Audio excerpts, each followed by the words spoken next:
So guys last week भी सेबी के काफी सारे नए रूल्स और रेगुलेशन देखने को मिले। स्पेशली म्यूचुअल फंड पर ज्यादा फोकस था, एफआईआईस, एफपीआईस और रिटेल इन्वेस्टर्स के इंटरेस्ट पर भी। लेकिन अब और नए डिसीजन सेबी लेकर के आई है। अब इन डिसीजंस का इंपैक्ट वॉलेटिलिटी पर ज्यादा देखने को मिलता था आज की डेट तक।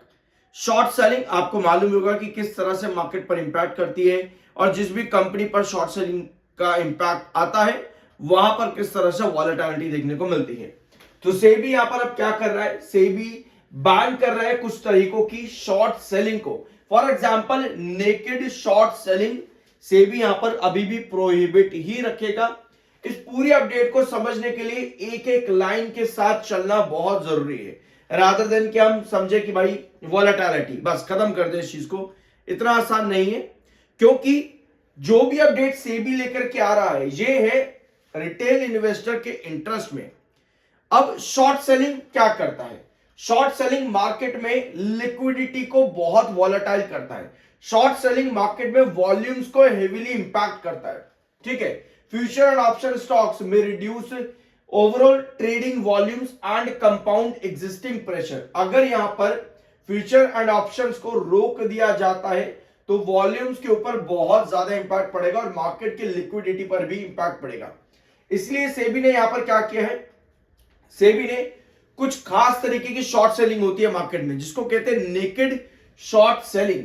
नेकेड शॉर्ट सेलिंग पर अभी भी प्रोहिबिशन लगा करके रखा है सेबी ने, और साथ में सेबी ने कुछ और नए रूल्स और रेगुलेशन लेकर के आई है, जैसे कि बिना बोरो किए सिक्योरिटी को, बिना सिक्योरिटी के बोरो किए सेटलमेंट नहीं हो पाएगा। पहला रीजन तो पहली अपडेट तो ये आती है कि रिटेलर और इंस्टीट्यूशनल इन्वेस्टर जो मार्केट में अवेलेबल है वो बोरोड सिक्योरिटीज पर सेटलमेंट कर पाएंगे, this thus reducing the risk of settlement failures and market distortions. ठीक है, इससे मार्केट में रिस्क और साथ में डिस्टॉर्शंस के भी चांसेस काफी कम होते हैं। यानी कि रिटेल पर्सपेक्टिव से अगर हम देखें तो रिटेलर के हित की बात यहां पर सेबी की तरफ से की गई है।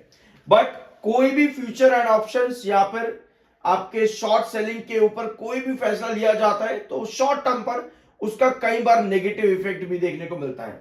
तो देखते हैं आने वाले टाइम पर क्या इंपैक्ट पड़ेगा मार्केट की लिक्विडिटी पर और वॉल्यूम्स के ऊपर भी। ठीक है, क्योंकि बैनिंग, देखो यहां पर एक बार इस वाली लाइन को पढ़ेंगे। Market participants have previously argued, market participants ने पहले भी ये चीज कही है कि शॉर्ट सेलिंग को अगर बैन किया जाता है non future and option stocks में, उसका इंपैक्ट पड़ेगा लिक्विडिटी पर और कैश इक्विटी सेगमेंट्स पर भी। तो अब ये डिसीजन ऑल्दो अलग तरीके से लिया गया है, एक पर्टिकुलर शॉर्ट सेलिंग जिसको नेकेड शॉर्ट सेलिंग कहते हैं उसको यहां पर प्रोहिबिट किया गया है और अभी भी रखा गया है।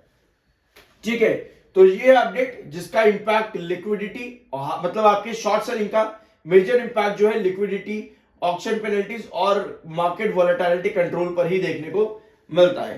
तो ये है आपकी अपडेट। वेयर आज अगर हम सीडीएसएल पर आए तो सीडीएसएल में मार्केट एक्सपर्ट्स का कहना है कि अभी सेलिंग प्रेशर काफी ज्यादा है सीडीएसएल में, और 1410 से 1400 ये इंपॉर्टेंट बेस लाइन है जहां पर स्टॉक का बने रहना जरूरी है।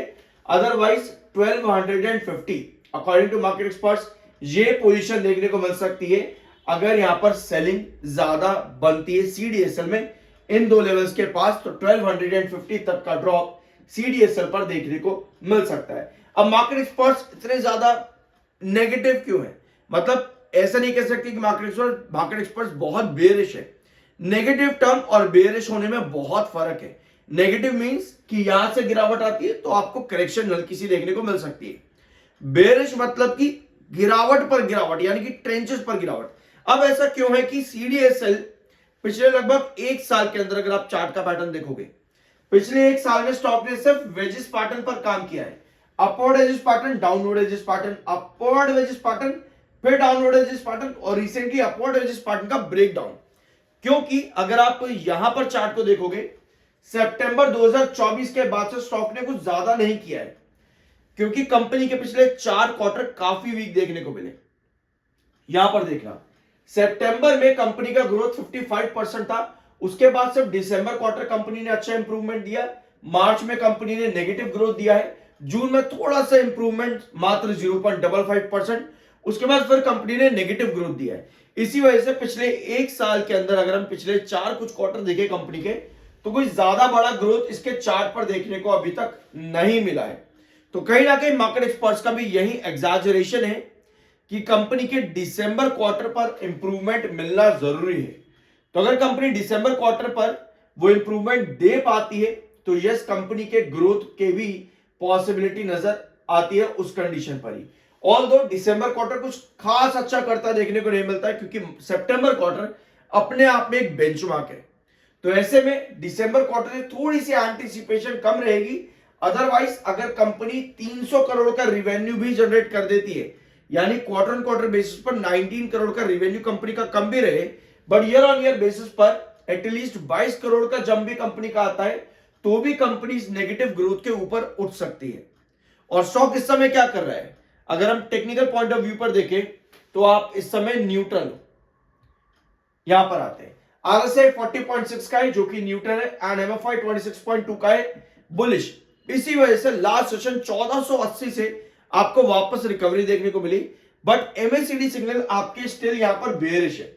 21.8 माइनस एमएसीडी सिग्नल है जो कि कहीं ना कहीं आपके रिकवरीज को ब्रेकआउट पर कन्वर्ट होने नहीं दे रहा है।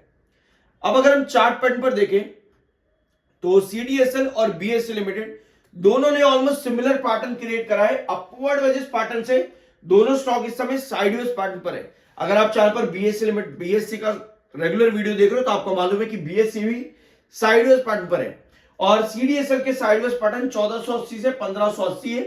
रिसेंटली 1480 पे एग्जैक्ट बेस यहीं पर लिया और 1580 पर जाकर के रिस्ट्रिक्ट हो गया। यही 1480 आपके अपवर्ड एजेस पैटर्न का भी बेस था, और यही 1580 आपके अपवर्ड एजेस पैटर्न का ही बेस भी पहले भी रहा है। तो ये दोनों लेवल अगर आप यहां पर देखें कंपनी के लास्ट कैंडल, आप एक बार यहां पर देखना, यह है स्टॉक की लास्ट कैंडल जहां पर नीचे की टेल लंबी है। सो कमिंग सेशन पर हमको यहां पे क्या चाहिए, यह है आपकी लास्ट सेशन की कैंडल कुछ इस तरीके की जहां पर नीचे की टेल लंबी है।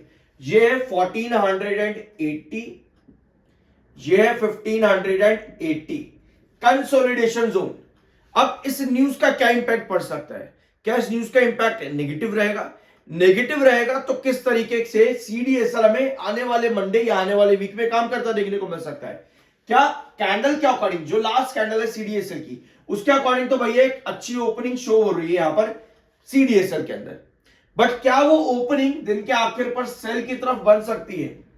अगर इस तरह की कैंडल क्रिएट होती है, इसका मतलब ये होगा कि कहीं ना कहीं लास्ट सेशन की बॉडी आपका रिस्ट्रिक्शन बन जाएगी। यानी लास्ट आने वाले सेशन पे अगर आपकी प्रीवियस सेशन कैंडल की जो बॉडी है उस बॉडी के पास ही क्लोजिंग आती है, इसका मतलब ये कि कहीं ना कहीं वहां पर स्टॉक रिजेक्ट करेगा। तो उस कंडीशन पर 1480 पर इन्वेस्टर्स की नजर बहुत स्ट्रांग रहनी चाहिए, क्योंकि अगर इस तरह की सिचुएशन बनती है मतलब ये है कि आपको गिरावट देखने को मिल सकती है सीडीएसएल में 1480 के नीचे। तो इस सिचुएशन को हमको अवॉइड करना चाहिए, हमें एंटिसिपेट करना चाहिए कि कंपनी बढ़िया पोजीशन दे। पॉजिटिव पोजीशन क्या होती है, ये तो नेगेटिव पोजीशन होगी।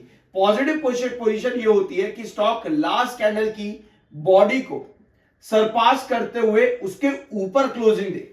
अगर इस तरह की कैंडल बनती है तो हम डाउन ट्रेंड यानी कि नेगेटिव पोजीशन पे नहीं आते, हम वहां से बचते हैं। इसका मतलब यह है कि आने वाला वीक 1580 जो कि इसका रिस्ट्रिक्शन है कंसोलिडेशन का, वो हमें शो कर सकता है।